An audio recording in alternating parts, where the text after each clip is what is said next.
कोई इंसान जिस माहौल में या जिन लोगों के बीच में पैदा होता है और जो बातें वो पढ़ता है या सुनता है वो उसे ही सच मानता है। लेकिन तब क्या होता है जब वो इंसान असली सच को ढूंढ निकालता है। आज की ये गवाही भी कुछ इसी तरह की है।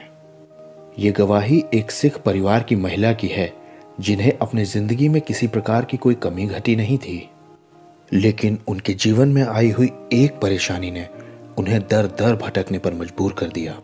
और जब वो अपनी परेशानी का हल इधर उधर ढूंढ रही थी तब उनकी मुलाकात होती है यीशु से। उन्होंने परमेश्वर के उस स्पर्श को भी महसूस किया जिसे सिर्फ मसीही ही समझते हैं, और उसके बाद से उनकी जिंदगी पहले जैसी न रही। कुछ विशेष कारणों से यहाँ व्यक्तिगत जानकारियां नहीं दी जा रही हैं, लेकिन ये गवाही बिल्कुल सच्ची है। तो आइए अब हम इस गवाही में चलते हैं। You are my God, Jesus. There is no one above you, Lord. You are the only Lord, Jesus. 2006 में मैं स्कूल में पढ़ाती थी, एक स्कूल में, और वहां मुझे यीशु के बारे में पता चला एक टीचर के द्वारा। मेरी एक फ्रेंड थी, एंड उससे पहले 2000 में मेरे जीवन में एक प्रॉब्लम आई, और उस प्रॉब्लम के लिए 6 साल मैं बहुत जगह गई, और बहुत जगह मंदिरों में गई, किसी बाबा के पास गई। जब आपके जीवन में कोई प्रॉब्लम आती है तो आप सब जगह जाते हो। अपना सिखिज्म का भी मैं कर रही थी, और जिसने जो बोला, किसी ने कहा बाबा के पास जाओ, किसी ने कहा पंडित के पास जाओ, रिंग्स पहन लो, किसी ने कहा कि तांत्रिक के पास जाओ, तो मैं सब जगह गई, बट अपनी प्रॉब्लम का हल ढूंढने के लिए। मेरी प्रॉब्लम ठीक ना होने की बजाय डे बाय डे खराब होती गई, वर्स्ट होती गई, और वो मेरी पर्सनल प्रॉब्लम थी जिसकी वजह से मेरे घर का एटमॉस्फेयर खराब होता गया।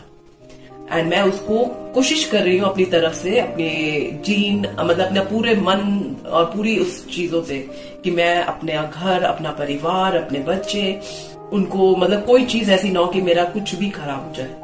और मैं नहीं जानती थी कि परमेश्वर कौन है। मगर जब मेरे जीवन में प्रॉब्लम आई तो मैं अपने गुरुओं के सामने, फोटो के सामने मैं खड़ी होकर के मैं रोई।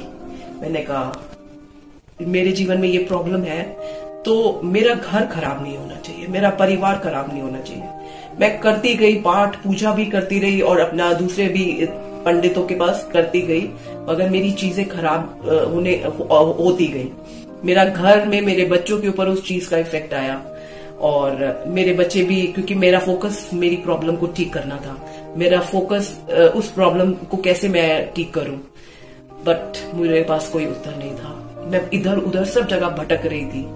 मगर उसी समय मुझे किसी ने बताया कि मेरे स्कूल में मेरी प्रिंसिपल ने बताया कि एक टीचर है, वो 4-4 घंटे प्रार्थना करती है। तो मैं बहुत हैरान हुई कि 4 घंटे एक स्कूल में पढ़ाने वाली टीचर, और उसके 2 बच्चे हैं, मेरे भी 2 बच्चे हैं, वो कैसे 4 घंटे प्रार्थना कर सकती है। मैंने उससे पूछा, उसने बोला हाँ।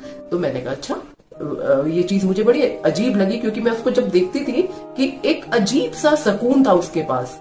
और भी टीचर्स थी जो और थी, मगर किसी के पास वो सुकून नहीं था। उसके पास एक, उसके चेहरे से उसे देख करके लगता था कि हाँ कोई सुकून है, और हर एक आदमी सुकून की कोशिश करता है।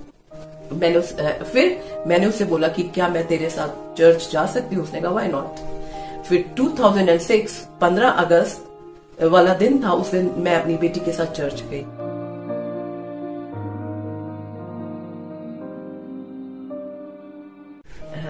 मैं बहुत अमीर घराने से थी, अपने मायके से भी, ससुराल से भी। मुझे किसी भी चीज की कमी और घटी नहीं थी कि मुझे कुछ चाहिए था जो मैं यीशु के पास आई। मगर इधर उधर भटक रही थी अपनी प्रॉब्लम्स में, और अपनी प्रॉब्लम का सॉल्यूशन के लिए मैं सब जगह गई। मगर जब मैं चर्च गई उस दिन मुझे यीशु ने छुआ, और यीशु ने मुझे, ना केवल मुझे, मेरी बेटी को भी छुआ।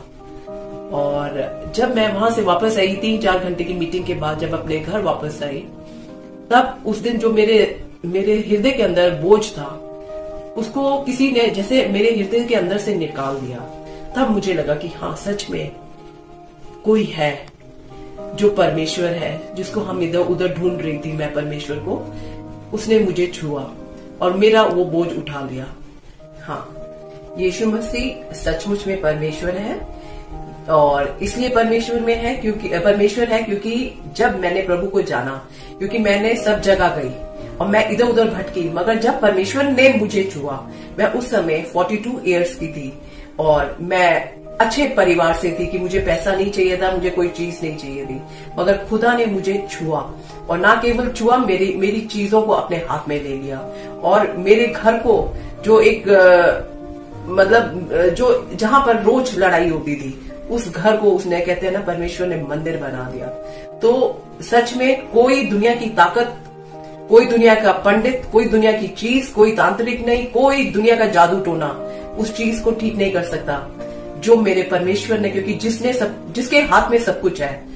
तो मैं नहीं इस बात को मानती कि कोई कहता है कि वो पैसे देते हैं, क्योंकि मुझे तो पैसा नहीं किसी ने दिया, और किसी ने मेरा धर्म परिवर्तन नहीं करा। यीशु धर्म परिवर्तन नहीं करते, यीशु मसीह दिल का परिवर्तन करते, इंसान का परिवर्तन, और परमेश्वर ने मेरा परिवर्तन किया, और मेरे साथ मतलब जो मुझे जानते हैं वो देखते हैं कि उस यीशु अगर सच्चा नहीं, तो जिसने मेरी जुबान को, जो मेरी जुबान मेरे कंट्रोल में नहीं रहती थी, मैं बहुत जल्दी गुस्से में आ जाती थी, उस खुदा ने मेरी जुबान को कंट्रोल में किया, जो मेरे माँ बाप नहीं कर सके, मेरे हस्बैंड नहीं कर सके, कोई नहीं कर सके। तो सच में बहुत सारी ऐसी बातें होती है इंसान के अंदर, जो प्रभु कहता है कोई तुझे गाली देता है तो तू उसको गाली ना दे, मगर मेरे परमेश्वर, मेरे को लोग बोलते हैं, लोग मुझे बुरा बोलते हैं, मगर अब मैं उनको नहीं बोलती जैसे मैं पहले बोलती थी, क्योंकि कौन कर सकता है किसी इंसान को कि कोई किसी को गाली दे रहा है और वो इंसान चुप है।